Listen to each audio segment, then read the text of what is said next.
Welcome back, this is Shahzaib Ali, founder CEO of कारोबार banao.com। Pandemic के चलते हुए जब मार्केट बहुत खराब परफॉर्म कर रही है, ऐसे में एक एवरेज इन्वेस्टर बहुत सारी गलतियां करता है। इसलिए बात करेंगे number 1 New York times best seller author Tony Robbins की बुक अनशेकेबल की। टॉनी रॉबिन्स अपनी बुक अनशेकेबल के अंदर बताते हैं कि एक एवरेज इन्वेस्टर 6 बड़ी गलतियां करता है। अगर वो ये 6 बड़ी गलतियां ना करे तो वो एक ग्रेट इन्वेस्टर बन सकता है और उनकी तरह बिलियनियर बन सकता है। मिस्टेक नंबर 1 है your belief about particular stock. Let's say कि आपके पास एक कंपनी के स्टॉक है जो आपको बहुत ज़्यादा पसंद है और पिछले कुछ सालों के अंदर उन्होंने बहुत अच्छा परफॉर्म किया और आपको बहुत ज़्यादा प्रॉफिट दी। इसके बाद आप उस कंपनी के बारे में बहुत ज़्यादा पॉजिटिव पढ़ना शुरू कर देते हो न्यूज़लेटर से, कंपनी की फाइनेंशियल स्टेटमेंट से, जिससे आपको ये लगने लग जाता है जिन्होंने आपको पिछले कुछ सालों के अंदर अच्छा प्रॉफिट दिया वही आपको आने वाले सालों के अंदर भी profit दिलवाएंगे।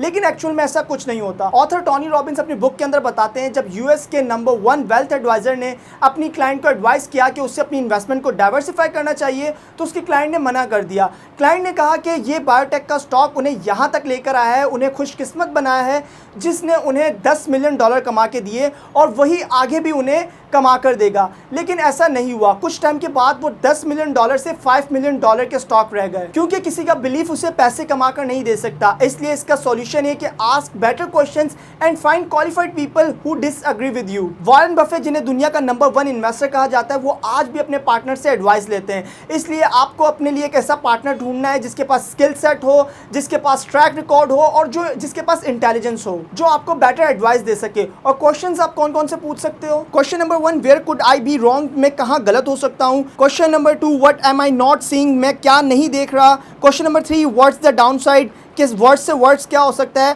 Question number 4, what am I failing to anticipate. Question number 5, who else should I speak with to deepen my knowledge, कि मुझे और किससे बात करनी चाहिए जो मेरी नॉलेज को और बढ़ा सके। मिस्टेक नंबर 2 है by wrong thing at the wrong time. एक एवरेज इन्वेस्टर क्या करता है कि जब मार्केट अच्छा परफॉर्म कर रही होती है तो वो स्टॉक्स खरीदना शुरू कर देता है, ये सोच कर कि मार्केट आगे भी अच्छा परफॉर्म करेगी। और जब कभी मार्केट बुरा परफॉर्म करती है तो वो ये सोचकर बेचना शुरू कर देता है सारे स्टॉक्स कि मार्केट आगे भी बुरा परफॉर्म करेगी। इसका मतलब ये हुआ कि वो खरीदता महंगा है और बेचता सस्ता है। इसलिए इसका सॉल्यूशन है कि डोंट सेल आउट, रीबैलेंस। आपको पहले ये डिसाइड करना पड़ेगा कि आप अपनी इन्वेस्टमेंट की कितनी परसेंटेज स्टॉक्स के अंदर इन्वेस्ट करोगे और कितनी परसेंटेज बॉन्ड्स के अंदर इन्वेस्ट करोगे। मतलब 60% अगर आपने स्टॉक्स के अंदर इन्वेस्ट कर दिया तो आप 40% बॉन्ड्स के अंदर इन्वेस्ट करोगे।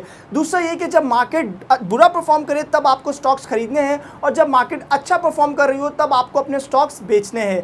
इसका मतलब ये हुआ कि आप सस्ता खरीदते हो और महंगा बेचते हो। मिस्टेक नंबर 3 है over confidence and over estimating. एक एवरेज इन्वेस्टर बहुत जल्दी ओवर कॉन्फिडेंट हो जाता है और चीज़ों को ओवर एस्टिमेट करना शुरू कर देता है। फॉर एग्जाम्पल, उसे कोई प्रोफेशनल आकर बताता है कि मार्केट के अंदर एक नया हॉट स्टॉक आया है जो बाकी सारे स्टॉक्स को पीछे छोड़ देगा, तो वो उसकी बात मानकर अपनी सारी इन्वेस्टमेंट दूसरे स्टॉक्स के अंदर से निकाल कर उस हॉट स्टॉक के अंदर लगा देता है और उस हॉट स्टॉक को खरीद लेता है। इसके बाद जब वो न्यूज़ के अंदर देखता है कि दूसरे स्टॉक्स के बारे में क्या प्रेडिक्शन दी जा रही हैं तो वो दूसरे स्टॉक्स खरीद लेता है वहाँ से अपनी इन्वेस्टमेंट को निकाल कर। इससे क्या होता है कि जब वो बार बार ट्रेड करता है तो उसकी ट्रांजैक्शन फीस जो है वो बढ़ जाती है और उसको ज़्यादा टैक्सेस देने पड़ते हैं। इसलिए इसका सॉल्यूशन ये है कि गेट रियल, गेट ऑनेस्ट। आपको मिरर के अंदर देखते हुए अपने आप से एक सवाल पूछना है कि आपके अंदर वाकई कोई ऐसी बात है जो बाकी सारे इन्वेस्टर्स को पीछे छोड़ सकती है। अगर इसका आंसर नहीं है सो डोंट वरी, आप वो कर सकते हो जो दूसरे ग्रेट इन्वेस्टर्स आपको बताते हैं करने के लिए। पहला ये कि आप अपनी इन्वेस्टमेंट को डाइवर्सिफाई कर सकते हो with in asset classes. Asset classes कौन कौन सी हैं? आप स्टॉक्स के अंदर इन्वेस्ट कर सकते हो, बॉन्ड्स के अंदर, रियल स्टेट्स के अंदर या फिर बिजनेसेस के अंदर। दूसरा ये कि आप किसी भी दूसरी कंट्री के अंदर भी इन्वेस्ट कर सकते हो। मिस्टेक नंबर 4 है greed and gambling. Author Tony Robbins बताते हैं कि जब वो 19 साल के थे तो वो एक दिन एक औरत से मिले जो अपनी रोल्स रॉयस कार के अंदर आई थी। उन्होंने उससे बात की और पूछा कि आप अपने लिविंग स्टैंडर्ड के लिए क्या काम करती हैं। तो उस औरत ने रिप्लाई किया कि उसके हस्बैंड एक पेनी स्टॉक्स में थे जिन्होंने बहुत अच्छा काम किया। इसके बाद ऑथर ने उनसे पूछा कि क्या उनके पास कोई टिप है स्टॉक मार्केट से रिलेटेड। तो उस औरत ने रिप्लाई किया, हाँ, एक एक्स्ट्राऑर्डिनरी स्टॉक है जो कि एक हॉट स्टॉक है। तो ऑथर ने उनकी टिप को मानते हुए अपना सारा पैसा, उनके पास $3000 थे उस वक्त, जो आज के टाइम पर ऑथर बताते हैं कि $3 मिलियन के बराबर थे, उन्होंने सारा पैसा उस हॉट स्टॉक पर उस औरत के कहने पर लगा दिया, लेकिन क्या हुआ, वो सारा पैसा डूब गया। इसी तरह एक एवरेज इन्वेस्टर क्या करता है कि वो शॉर्टकट्स ढूंढता रहता है कि उसे कोई एडवाइस मिल जाए ताकि वो एक पर्टिकुलर स्टॉक खरीद ले जो उसे रातों रात अमीर बना दे। इसलिए इसका सॉल्यूशन ये है कि it's a marathon not a sprint. Warren Buffett जो दुनिया के नंबर 1 इन्वेस्टर हैं, वो कहते हैं कि stock market is a device for transferring money from the impatient to the patient. इसलिए इसका सॉल्यूशन ये है कि it's a marathon not a sprint. आपने अपनी इन्वेस्टमेंट को लॉन्ग टर्म के लिए होल्ड करके रखना है और वेट करना है इसके ऊपर कंपाउंडिंग का। मिस्टेक नंबर 5 है स्टेइंग एट होम। हर इंसान को अपने कंफर्ट जोन के अंदर रहना बहुत पसंद है, इसलिए एक एवरेज इन्वेस्टर क्या गलती करता है कि बार बार एक ही कंपनी या एक ही इंडस्ट्री के स्टॉक्स को खरीदता रहता है, जिसकी वजह से उसका रिस्क बहुत ज़्यादा बढ़ जाता है। इसलिए इसका सॉल्यूशन ये है कि एक्सपैंड योर होराइजन्स।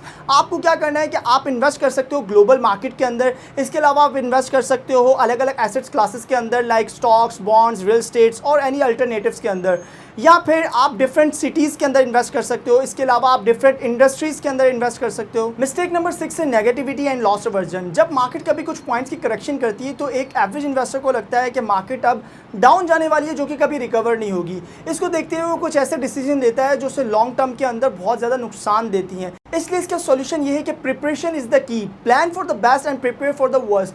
आपको पहले ही अपने लिए डिसाइड करना पड़ेगा कि आपका एंट्री पॉइंट क्या है और एग्जिट पॉइंट क्या है। And remember what Warren Buffett said, be fearful when others are greedy and be greedy when others are fearful. Like कीजिए इस वीडियो को और कमेंट करके बताइए कि आपको ये वीडियो कैसी लगी। अगर आप इन्वेस्टमेंट के ऊपर और वीडियोस देखना चाहते हो तो इससे पहले भी मैं इस चैनल के ऊपर कुछ वीडियोस अपलोड कर चुका हूं, तो आप जाकर वो वीडियोस भी देख सकते हो। और आने वाली पावरफुल वीडियोस के लिए इस चैनल को सब्सक्राइब करके बेल आइकन को प्रेस कर लीजिए ताकि आने वाली पावरफुल वीडियोस आपसे मिस ना हो। And finally, thanks for watching.